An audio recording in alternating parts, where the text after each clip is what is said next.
These days, everyone is releasing an SUV.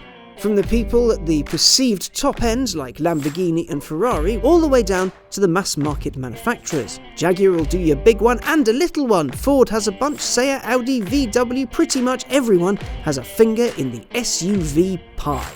Volvo even has a few of its own, like this XC60 or the big XC90 and even the really diddy XC40, all designed to take people to and from wherever it is normal people go.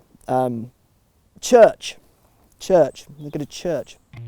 The fact that seemingly everyone under the sun is making an SUV is causing a great deal of ire in the hardcore petrolhead community. The other day, someone praised Aston Martin's decision to make a windscreenless, limited-run megacar for Weld Hill collectors while damning its decision to create the DBX SUV because, and in their words, it's a pile of dung. Years back, if you had an SUV, you either had a Land Rover product or some horrible American import. That was pretty much it. I mean, there were a few others kicking about, but they weren't as prevalent as they are today by a long shot. See, families drove things like Vauxhall Zefiras and Renault Espaces. People carriers, cars specifically built for carrying families from A to B. If you wanted to swank around town, you could have a posh German saloon. And if you wanted to look a bit swish and a bit fancy, well, you could have a sports car.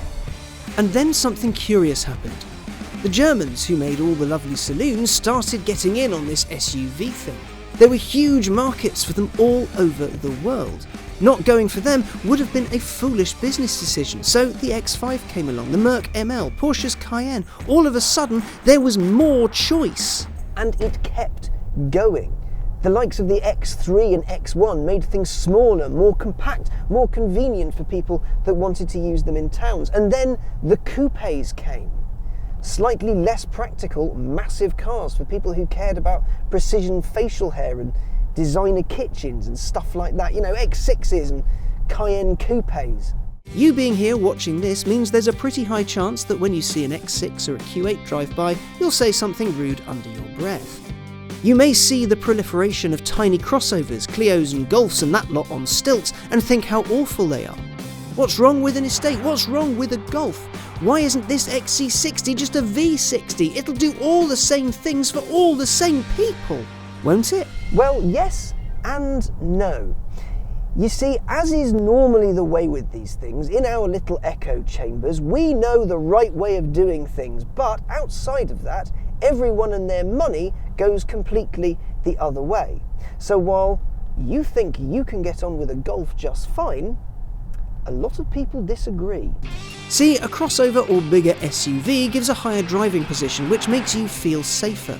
The raised ride means you don't have to bend to put children inside, and sure, an MPV would be more practical, but they don't come with an image that a crossover will give you.